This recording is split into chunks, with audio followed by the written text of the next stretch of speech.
Thank you for coming. So my 5th year of coaching, I was in the brand new program, and I had a very talented first-year high jumper. Her second meet of her career, she cleared a bar that qualified her for the Division III National Championships. And then 2 weeks later, she broke our school record and was ranked 4th in the country. It was around that time I started noticing things were beginning to change. She started becoming more nervous about jumping and competing, and performance anxiety has started to set in. We got to the national championships, and I felt like we were super prepared physically, but we were not prepared mentally. She had completely shut down, wouldn't talk to anybody around her, and we left the competition site devastated. She was crying for hours, probably even days, weeks. It was a rough situation. I left the competition area, went up to the stands, and I saw one of my mentors, Ethan Brown, who gave me my start at the Coast Guard Academy, and kind of looked at him and was like, that was rough. And he just kind of nodded his head and he said, Brendan, I think there's a book that you should read. It was called The Upside of Stress by Dr. Kelly McGonigal. At that point, I could probably name you the amount of books I had read in my life from start to finish on my hand. So I wasn't a big reader. But that moment completely changed the trajectory of my coaching and just my outlook on life and everything. It became anything that I could get my hands on about mental performance, sports psychology. I took a deep dive in, and I've read as many books as I could get my hand on. I kind of joke that I have the Good Will Hunting degree in sports psychology. But yeah. So when it comes to mindset, I always, and especially the athletes that we're working with now, they hold mindset and mental health at a high level. Gone the days are toughing it out, and now we're talking it out. And as coaches, we have to ask ourselves, do we feel ready for this? Do we feel prepared for the conversations, for the situations that we're going to be in? Because we all have different circumstances, right? There's probably people in this room that have entire staffs of sports psychologists. There's probably people that have, like our program, that has one sports psychologist for all programs, working with all athletes. And some of us in here are probably juggling so many hats that we're just trying to stay afloat. But regardless of our situation, as coaches, we spend more time with our athletes than any other adult, right? More than their professors, more than their advisors, and more than their parents when they're on campus. And regardless of that situation that we're in, most likely the sports psychologist is not coming to practice, and they're definitely not coming to the competitions. So it's just us there working with them every day. And we build, and if we're doing our job right, we're building great relationships with our athletes, and we end up becoming the people that they come to when things are going well and when things are not going well. And when I think about the mental aspect and mindset, I really try and focus on the word preparedness rather than toughness, thinking about it as a mental preparedness over mental toughness. I'm sure we've all said, right, we need to be more mentally tough as a program. So-and-so is not mentally tough. But what does that mean? What does mental toughness mean? And my opinion is I feel like mental toughness is like talent. You either have it or you don't. Whereas mental preparedness is something that we can train and we can develop just like we do with our programming, just like we do with practice. And that's to become an integral part of our programming. Where we don't necessarily need to be tough to be successful, we just need to be prepared. And the more prepared that we are, the more successful that we can become. And we have to build a culture around that mental preparation. Going back to that book that kind of started it all, one of the main things that I got from it was something called a mindset intervention. It's something that I use now. I used it 3 weeks ago right before our first competition in December. And basically what it's saying is that our entire lives we've viewed stress and anxiety as a negative thing, something that is bad that we're trying to have less of and trying to figure out how we can avoid it. When this intervention challenges us to think it as something that is positive and something that we should be embracing, right? And trying to change our language around stress and our viewpoint around stress, even if we don't believe it. And one of the things I use, like I said, I used it right before our first competition. I kept saying, you're not nervous, you're excited, because they're the same thing. I'm not very big on public speaking, so I tell you that I've been excited for this for months. So we have to kind of think that the things that we're feeling, the stress and anxiety that we're feeling, is something that's preparing us for a challenge. And something that we're not trying to avoid, but instead of trying to make those feelings go away, trying to embrace it and turn it into energy and trying to figure out what we're going to do with that energy. So instead of trying to focus on how we get rid of it, focus on what we're going to do with it now. And when we're feeling stressed, right, there's the typical things we're always feeling, right? Our heart's racing, pounding. So what's that doing? That's our mind and our body trying to get more blood and oxygen throughout ourselves, right? Trying to give us more energy. Our muscles start tensing up. Just a reminder of how strong and jacked you are, all the lifting you've been doing all year. Butterflies in your stomach. All that means is just this is important. We just got to make those butterflies fly in the right direction. Palms are sweaty. Knees weak, arms are heavy. Think about when else that happens, right? Right before you're on a hot date, right? You're trying to wipe off your palms from your meeting. You're going for a big job interview. Before you shake the employer's hand, right? Your palms are sweaty, right? It's right before something you really want, something that you're really excited about. And our body's doing the same thing, right? So not only these feelings are happening, but there's hormones that's being released, and there's stress hormones that's being released. So cortisol, right? And it's doing things that are helping us, almost giving us our superpowers, right? So cortisol, it's helping turn sugar and fat into energy, just giving us energy. DHEA, it's helping the brain go stronger from stressful experiences, just like protein does with our muscles when we're training. And oxytocin, the love hormone, it's helping dampen that fear response and getting us ready for that challenge. And not only getting us ready for that challenge, but getting us ready for the next challenge and making it easier to take that challenge the next time. And more likely that we're going to take that challenge next time. And the people that have been successful are the ones that have, in anything they're doing, are the ones that has made that switch. And instead of viewing stress and anxiety as their kryptonite, like I said, using it as a superpower. Because stress and anxiety is like a fire. It can either heat your home or it can burn your house down. And it's up to you. But at the end of the day, it all comes down to the choice and the way that you view it and the way you look after it. And that's how I feel strong about mindset. Mindset is a choice. Like I said, you can choose to be nervous, or we can choose to try and be excited. Something bad can happen and we can be bitter about it, or we can try and get better about it. We can take L's, or we can try and learn lessons. And I encourage our athletes to look at our mind like a garden, right? If you plant pea seeds, you're going to grow peas. You plant carrot seeds, you're going to grow carrots. But don't be shocked when you've been planting pea seeds all along and you didn't grow carrots, right? And the mind is the same way. If we're constantly planting these negative thoughts in our head, then we're going to have a negative outcome, right? And can't be surprised, why aren't these positive things happening? It's like, well, you've been talking crap to yourself for months and you've been saying all these negative things, right?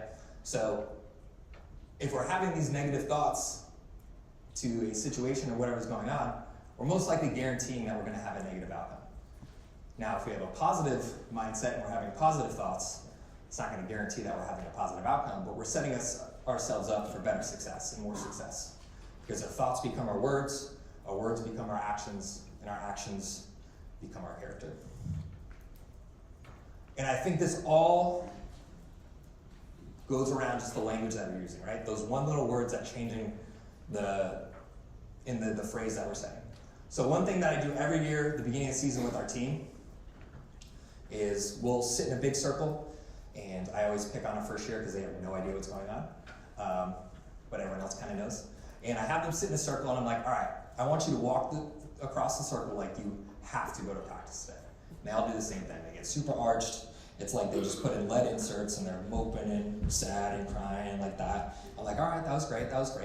Now I want you to spin around like you get to go to practice. They all do the same thing. They shoot straight up, they're laughing, they're bouncing, they're having a good time.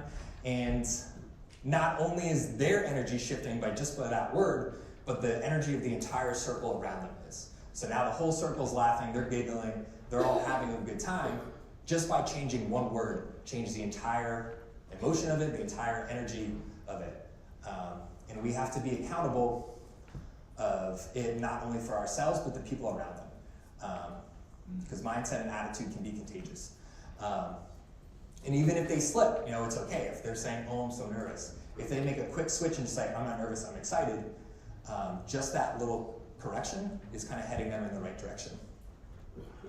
So thinking about the athletes that I coach and the athletes that you coach, we kind of start to wonder, where does this stress and anxiety come from?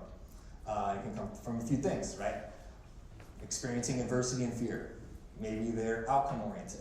Maybe they have a lack of confidence. Or maybe there's some outside stressors or pressure that they're experiencing.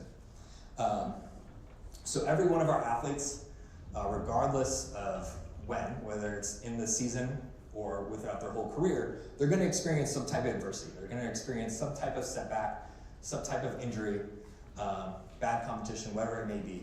And we have to always promote that adversity is not the end of the road, it's just a bend in the road, right? Just because this thing is happening doesn't mean that we can't get to the place that we want to.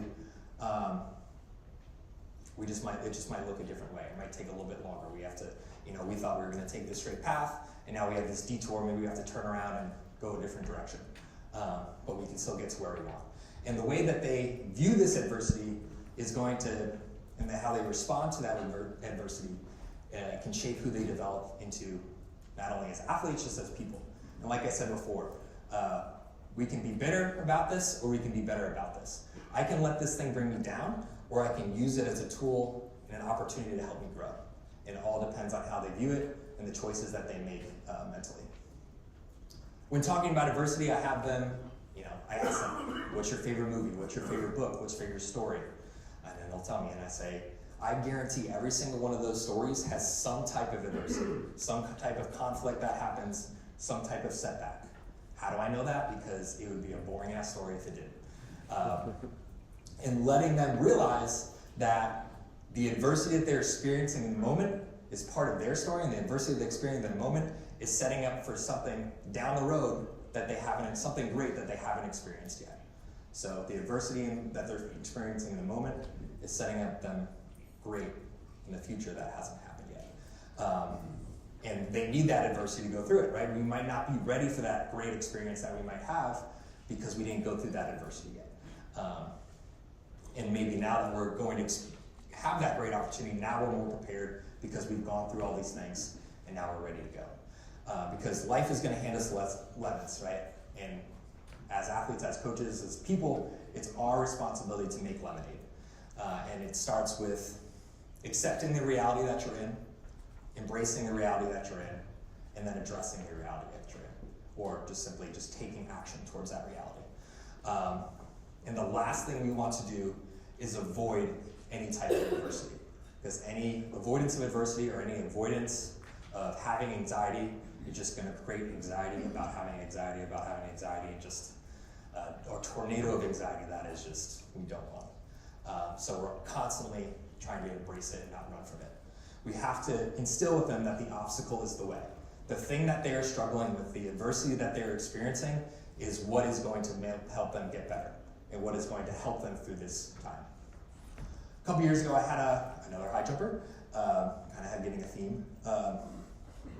But in high school, she had developed a fear of jumping over the bar, especially once it got to a certain height. And her high school coaches had kind of succumbed to that fear, and that's when they bust out the bungee, kind of like her little safety net. And if she didn't want to compete, if she didn't want to jump, they just said that was fine. Her senior year, I drove out an hour to go watch her, and that exact thing happened. It got to a certain height, and she just kept running through. There was even a time where I watched her put her hand under the bar to intentionally foul. I said, oh boy, here we go again. Once she got to us, the very first time that happened, I got on her. I said, absolutely not. That is not what we do. You need to make an effort. She didn't like that right away, but it was like a week later, for some reason, we had a one-on-one practice. And I was like, look, the goal of today's practice, I think Molly was there too. The goal of today's practice is you need to take 3 attempts at this bar. You don't have to clear it. You just have to take 3 attempts in a row at this bar. I was like, this practice can take 5 minutes, or this practice can take 50 minutes. It's in your hands, it's your choice, it's up to you. And that practice took all of the 50 minutes, if not more. I felt like I was, anyone see Miracle with the Miracle on Ice? I felt like I was broke some ice. Again. But eventually she did it. And it was super stressful for both of us. And then we just kind of talked after. I was like, look, I am way too stubborn to allow this fear to stop you from being, you are way too talented to allow this fear to stop you from being successful. A couple months later at outdoor conference, she PR'd and finished third for us as a freshman. So the obstacle is the way. Do the hard thing even if it's scary, because in the long term it's going to make you better. We're all familiar with visualization, right? We're all sitting down, closing our eyes, going through our senses, trying to picture us in the venue, picture us competing. But same thing, kind of the theme of the intervention. What if we do a flip to that? What if we start practicing visualization negatively?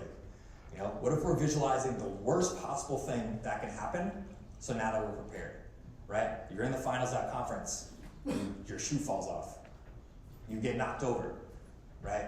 We need to score points, right? Maybe you fouled your first 2 attempts. Like I said, it's going to come down the wire. We need to score these points. What are you going to do? Sometimes they need to feel the pain in the moment so that we don't feel in the future. And by kind of visualizing all these negative things that can happen, now we're ready for it. We've almost reverse engineered this failure. So when it comes, we already know all the strategies to avoid so that we don't experience that undesirable outcome. And through this too, it's going to help us decrease anxiety. Because now we've seen every possible scenario that could go wrong. Now we're desensitized to it, and this is going to give us more control. We already have the resources, we already have the solutions, we already know what to do. The obstacle is the way. Because there's going to be failure. As coaches, we don't want to experience failure, and we absolutely do not want our athletes to experience failure. They don't want to experience failure. But we have to instill in them and remind them and tell them that there's no such thing as failure, only feedback. Every bad situation that we're experiencing, every issue, every setback is an opportunity for us to learn and an opportunity for us to grow and an opportunity to get better. Every week, everything we're doing, we're not trying to go crazy, we're just trying to get better and better and build each week. And for me, I want my athletes to be upset. If they have a bad competition, I want them to be upset about it. I want you to care about this so much that you are upset that you are not performing the way you want, right? If you're not upset with what you're doing, then we're not taking this seriously. Obviously, we don't want to take it so seriously that we're just crippling ourselves, but they need to have a sense of caring about what they're doing. So I let them do that, right? If you're upset, I want you to feel it. I want you to experience that, but we have to have a limit.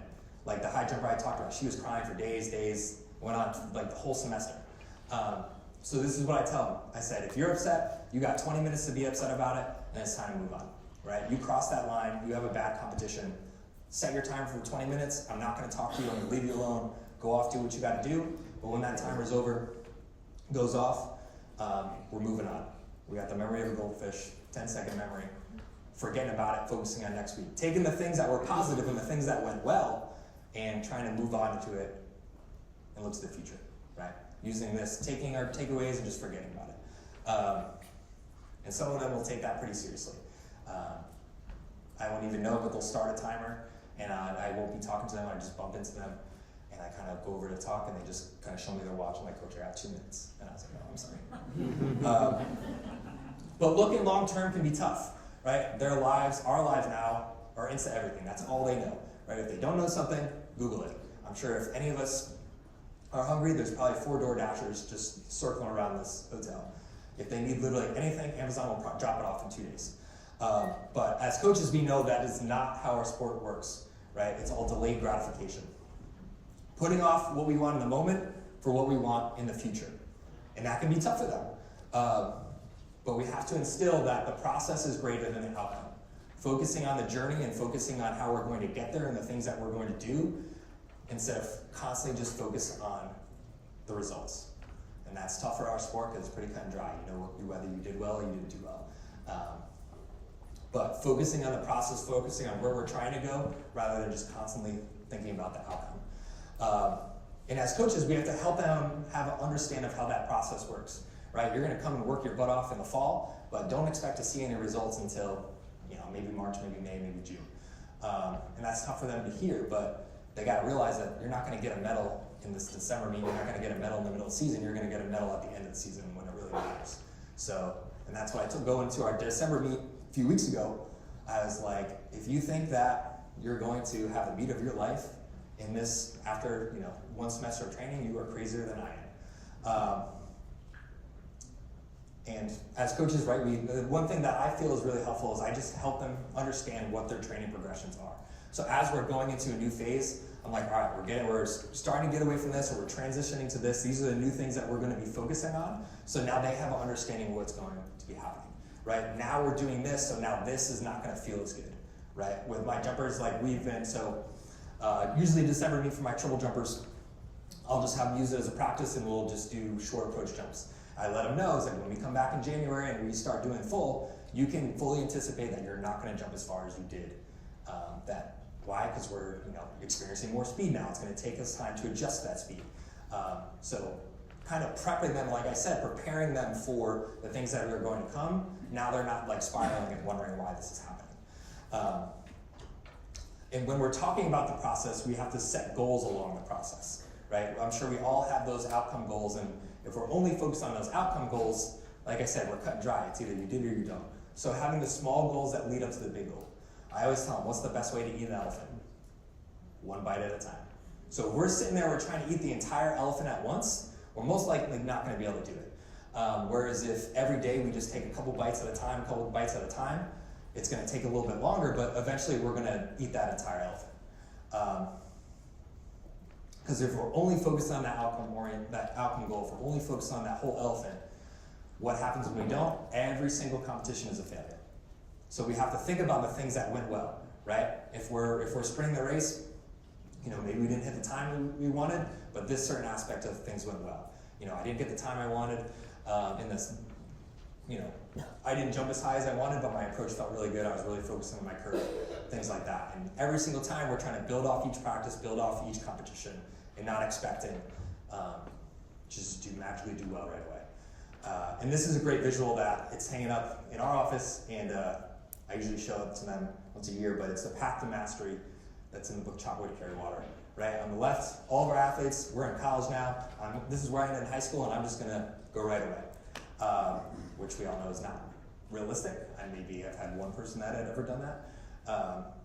This is how it's going to feel. You don't know what way is up, what way is down, and this is how it's actually working, right? We're having little peaks, coming down, staying there for a while. Another peak, staying there for a while, and that's how the process works and mastery works. So thinking about those small things we can do to help us attain that ultimate goal is the main thing. Because we all have athletes, regardless of much we preach this, we're still going to have all of our athletes still focusing on that outcome goal, right? First week of practice, they're going to come, coach, I'm going to run this time, I'm going to hit this mark, I'm going to be conference champion, I'm going to NCAAs, and not only that, I'm going to be an All-American, I'm going to be a national champion. Awesome, I want that too. But if we are being responsible coaches, then we have to have follow-up questions. We have to ask them, all right, well, what does that look like?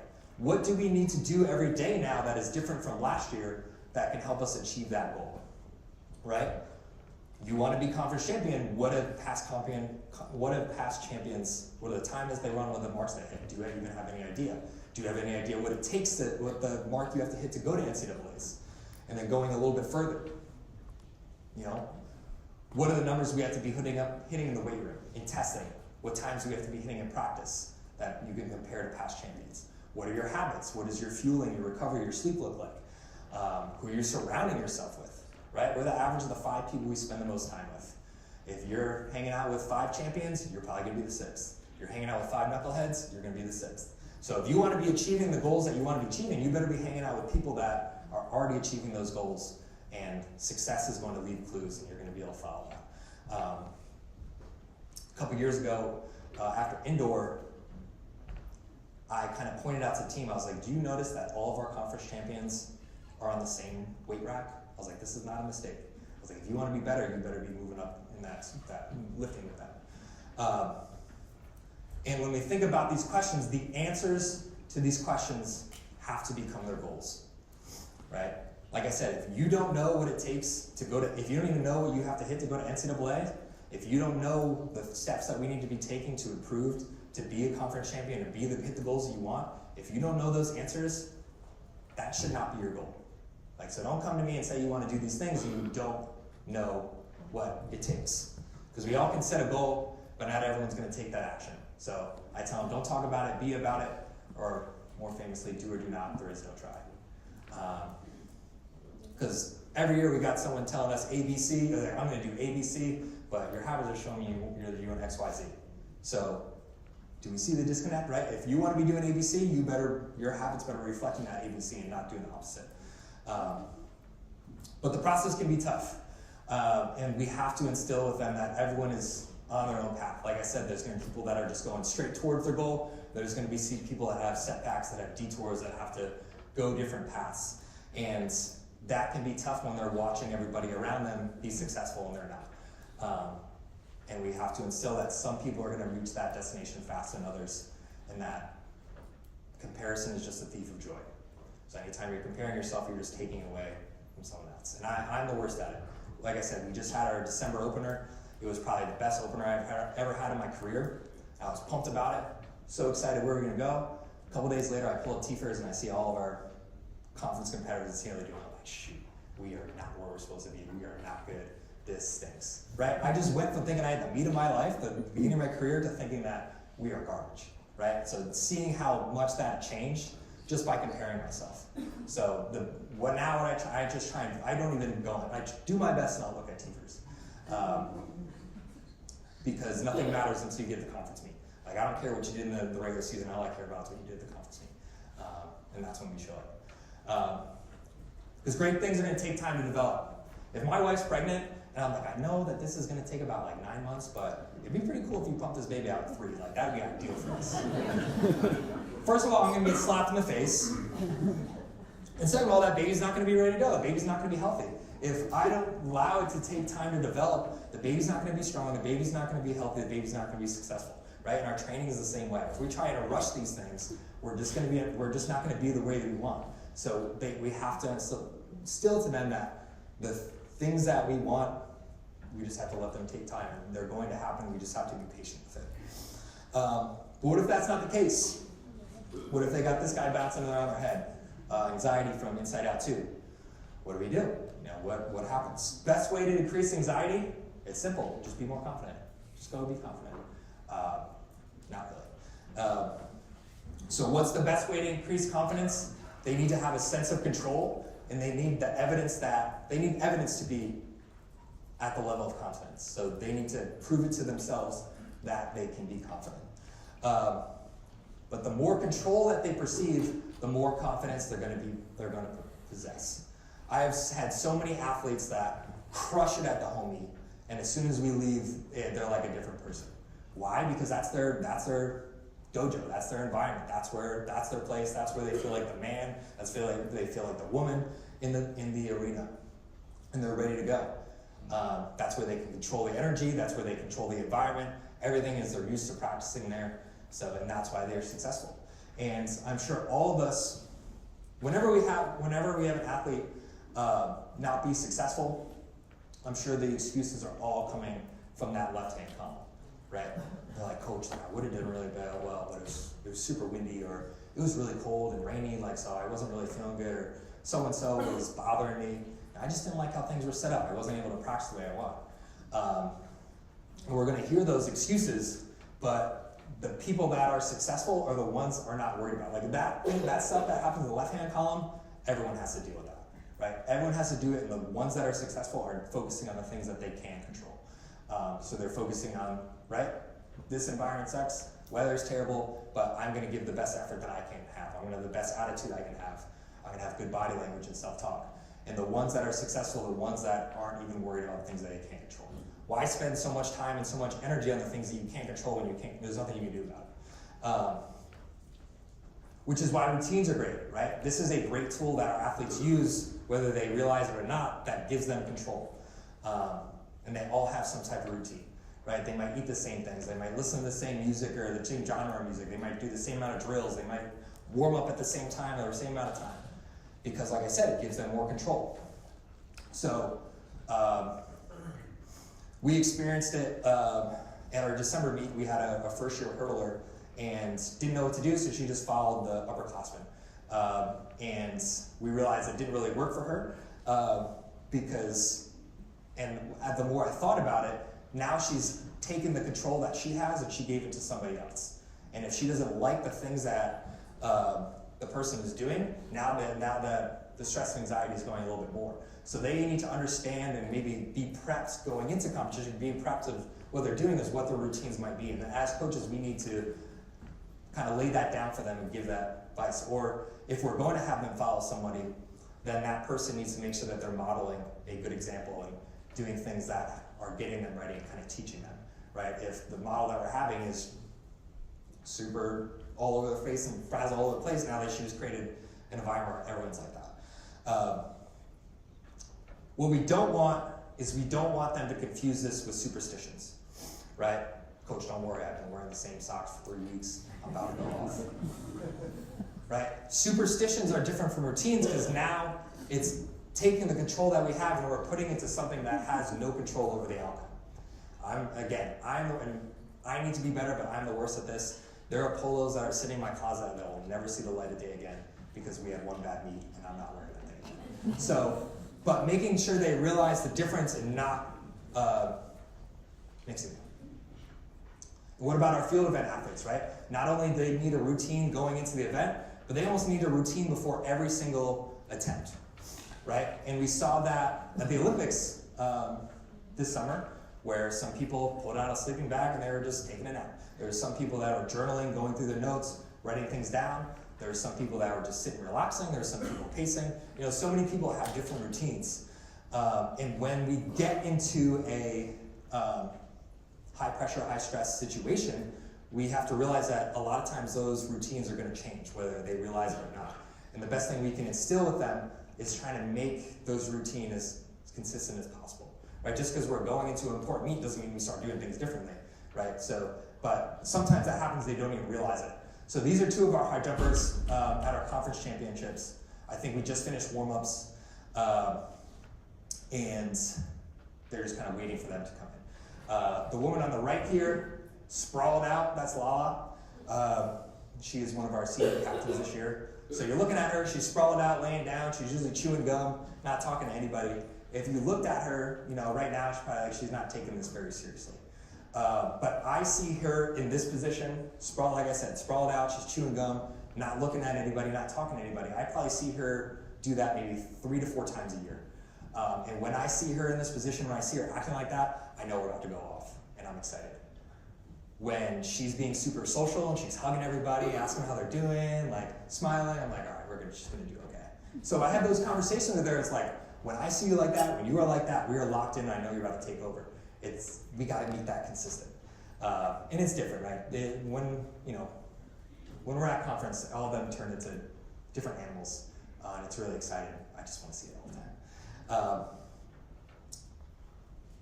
Confidence needs evidence and it has to be earned. I joked before, right? Just be confident, right? So we just tell our athletes, just be confident, just go out there, be confident, just fake it till you make it, right? That might work with the small things and the little tasks that they can handle, but when we're talking about the big things, that's a lot harder to do, and they can't just go fake it till they make it. Well, true confidence arises not from simply knowing that an athlete can accomplish a task, but from the realization that they put in the work and they are prepared for the challenge.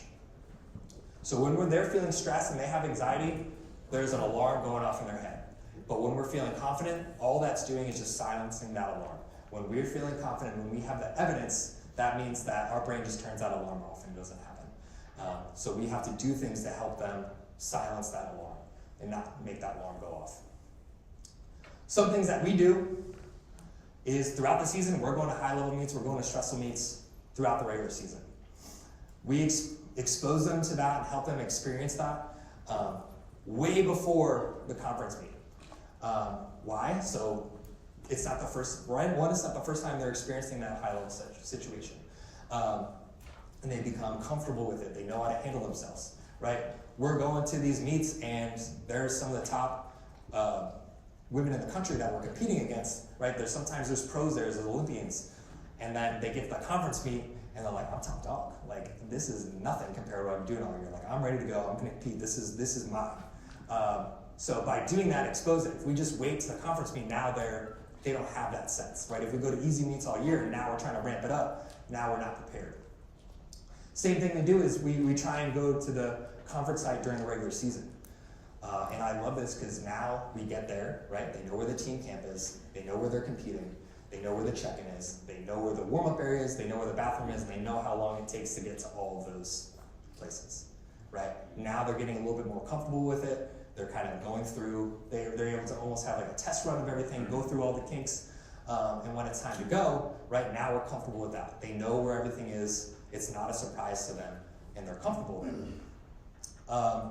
As well as if we can't do these things, we have to give them opportunities to see progress, right? If we're in a technical event and things aren't clicking right away, that's why testing is great, right? We can test at certain points of the season so you can see, like, you are getting better. Something is just not clicking, we gotta figure out what it is. Or if we're hitting PRs in the weight room, then they can see it, they can get excited about it, even if the workout or practice didn't go well, they can see I'm getting better. But the best thing that we can do is to promote them, push the edge of their comfort zone. Trying to do small things, weekly, daily, that are just outside of their comfort zone. Every time we do that, it just pushes it out just a little bit bigger, a little bit bigger. Constantly trying to push the edge of their comfort zone. So every time we go into something, we have a better chance that that situation that we're going in might fall into that comfort zone, right? Even if it's something new, our mind can tell us, I've never done this before, but I've done something similar, right? I've never been to a conference meet before, but I went to, New Balance Nationals in high school. I went to bigger meets in high school, or we went to bigger meets throughout the season. This is easy now. Or even simply, I've worked hard and I've prepared for all this all year, I'm ready to go. Because confidence is like a muscle, right? And if we don't push our edges, we just stay in our comfort zone. And that muscle is still gonna exist, and that muscle is gonna be there, but it forgets, right? Now that most of us, including myself, are all washed up athletes, right? Maybe we're not working out as much, and we go for that first run or that first workout in years and months. When we talk about alarms, the alarms are going off crazy. We're 2 minutes into that run, like, oh my God, I need to stop. And it's not that we don't know how to run, it's not that we can't handle that type of workout, we just haven't done it in a while. And confidence is the same way. So the further we go from getting uncomfortable, then it's harder to do those things. And that is how we grow mental preparedness, by doing hard things. Doing hard things over and over again, especially when we don't want to do them. And that is how we become more mentally prepared. So constantly having our athletes challenge themselves and do hard things and get uncomfortable. Because a ship in the harbor is safe, but that's not what ships are made for. So go out and do what we've been working for. As much as we like to think, and as I like to think, track and field and their event are the most important things in their lives, it's not, right? They're going to have academic stressors. They're going to have family stressors. They're going to have relationship stressors that are sometimes going to outweigh what we're doing for practice that day. But the best thing that we can do and the best advice that we can give them is to be with their feet up, right? Be in the moment. Don't worry about what happened in the past. Don't worry what might happen in the future, because those are two things that we can't control. But we can control what we're doing right now. Be where your feet are, be in the moment.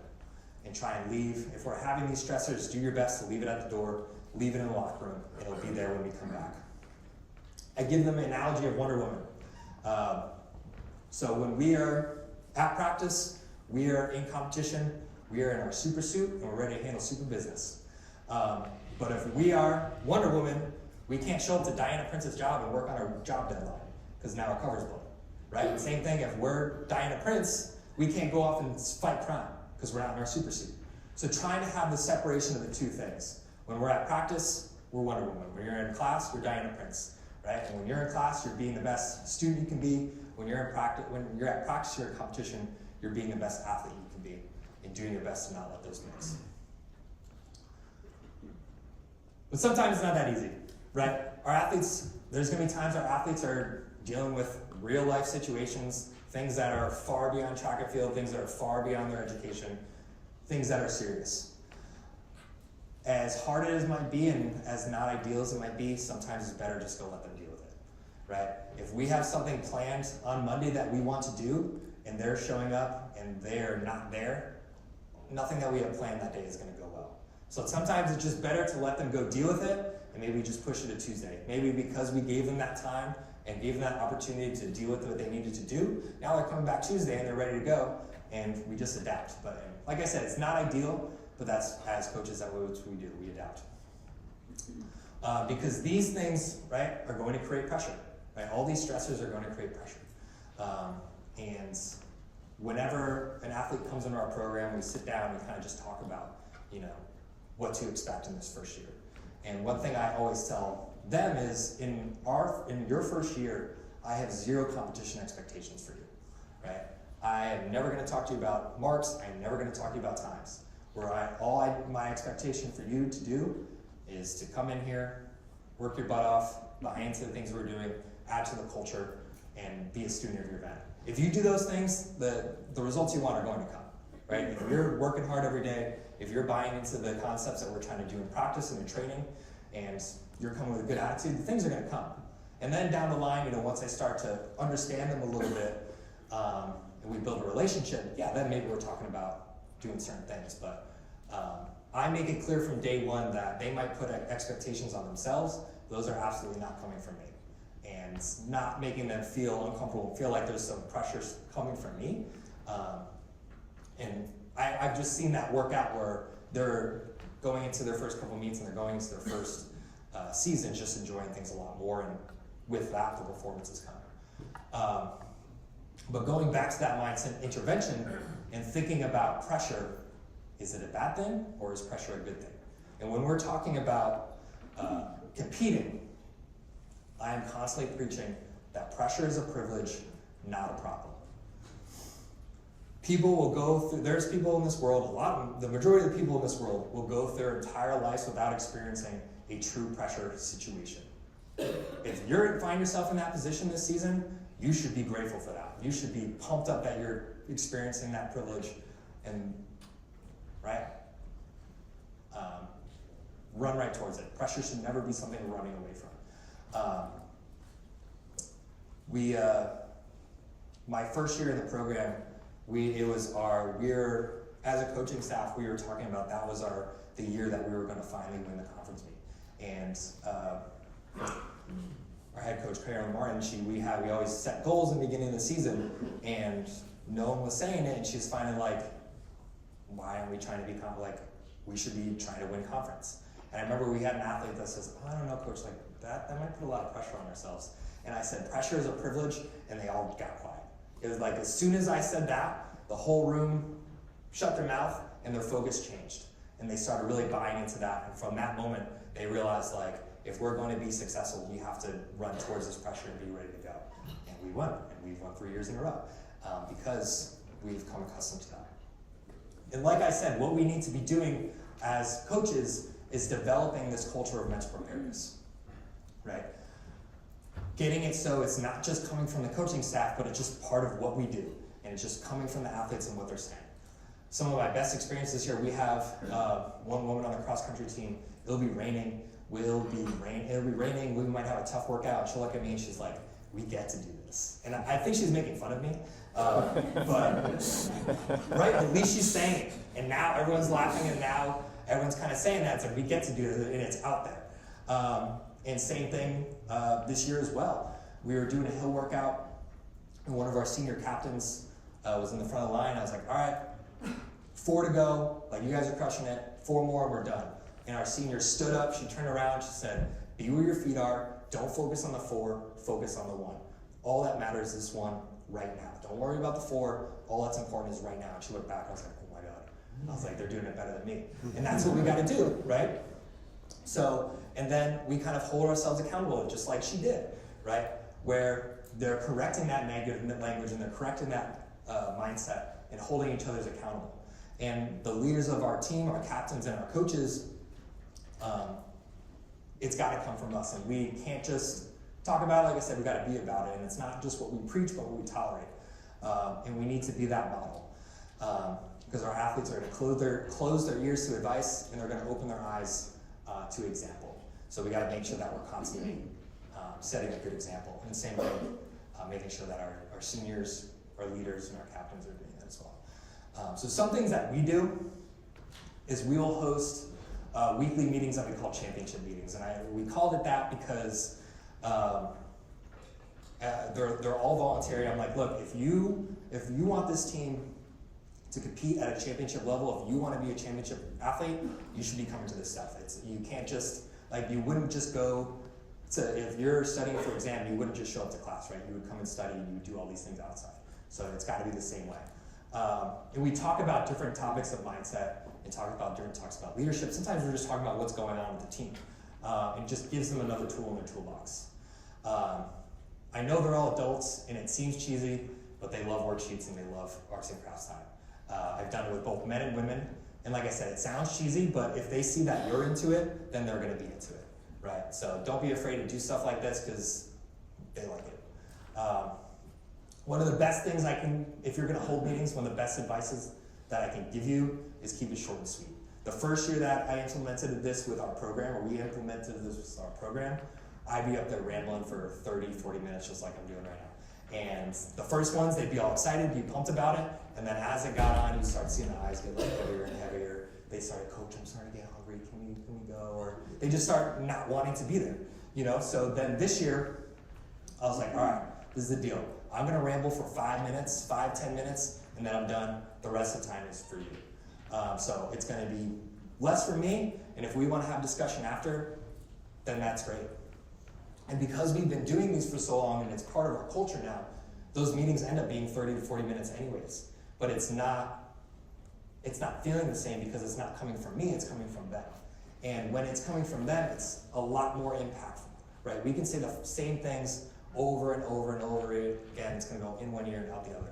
But as soon as they hear it come from their teammates once, that's when it's gonna stick.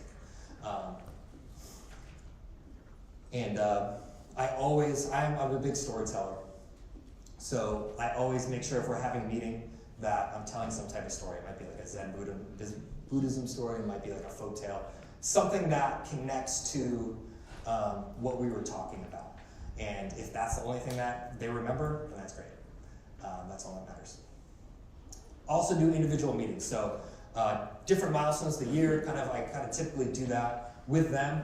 I like to walk and talk, so we'll walk the track, gets the blood flowing, get the brain working. And it's also nice too, because we're gonna be walking side by side. We're not sitting in the office staring at each other. So most of the time when we're having these conversations, they might feel uncomfortable. And just by not having to make eye contact,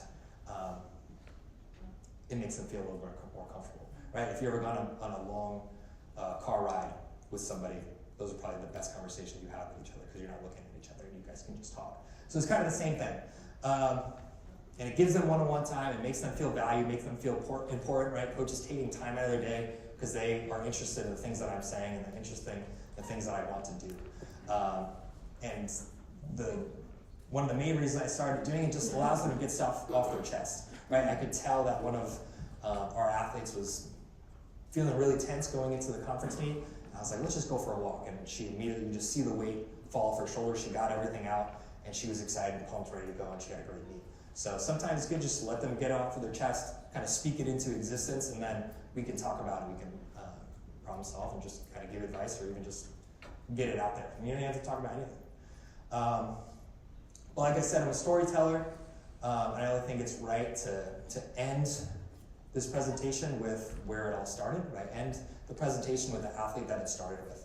So like I said, we left that first year devastated, and she had a very love and hate relationship with track and field. COVID was mixed in with that. But after that moment, her and I really dove into this mental preparedness stuff. And we really worked on it. Everything that we've talked about the past 40 minutes are the things that I worked on with her. Like I said, she had an up and down relationship with it. And it wasn't until her junior year, because COVID was during sophomore, junior year. It wasn't until the end of her junior year where I finally started seeing glimpses of what she used to be like and how she used to compete. We ended the season on her terms, and she came in her senior year, and we had the same conversation where she was like, look, I have a love-hate relationship with track and field, and the hate side is winning. I want to end this and kind of rewrite my experience with track and field and with jumping and kind of, be able to rewrite my story, and we did exactly that. Her senior year, pretty much, her senior indoor season completely reflected and mirrored what she did her first year. We were hitting the same marks around the same time. She was ranked 4th in the country again. But when we went to the national championships, we were physically prepared and we were mentally prepared, and she left as an All-American. And it was one of the greatest full circle moments that I've ever had and was able to experience. And it was incredible to see that for her. Seeing all the ups and downs, all the struggles, all the virus that she had, like the COVID that we had to go through, for her to overcome that adversity and become stronger because of it and take control of the situation. It was great. But with that, the work never ends. 2 days before she was a conference champion, we had got off our flight, we were just doing a recovery circuit, and I kind of just went up to them, I was like, hey, like, how are we feeling? She's like, oh, like, I'm feeling okay, but I think I might have done something to my hamstring. And so I'm like, no. And I just kind of stepped back, and I just kind of watched from a distance, like my thoughts were racing and going crazy. And then I see her just start doing some cartwheels and like gymnastics and stuff. I'm like, I think she's fine. But what I realized is she was giving herself an out. She knew that we had worked hard for years at this, and she knew she was back in the situation that she was in, and she knew how important this was, and she was like, just in case this doesn't go the way that we wanted, it's not my fault, I got hurt right before. So it wasn't me, I hurt my hamstring, that's why I didn't do well. And it was incredible I've never seen someone overcome a hamstring strain faster in my life than when she cleared that first bar. And we never talked about that again. I don't think she even remembers that she said that to me, but it was incredible that just went away. But what I'm trying to say is, like, your strongest athletes, and even when you think they're at the strongest, they're going to have their weak points. And the athletes that you have that you don't think that you need to worry about, you probably do. And you probably need to be checking in on them and just asking, because they just might be better at hiding it. So regardless of what level my athletes and I are at mentally, I'm having the same conversations with them, because it's only going to help. So throughout the presentation, I had a few like Easter eggs of books. So here, like I said, I've done a deep dive, a lot of different books, and you saw them throughout the presentation. So if I were getting started again, and these are a lot of the books that I started with, these are a great place to start if you're trying to learn a lot of these things. If you're not a big reader, there's some podcasts that are talking a lot of that, very similar, and I'm still pulling from a lot of these things today. Yeah, I'll leave that up for, unless everyone's good. But yeah, that's all I got. Ben, you can clap for me, it's okay.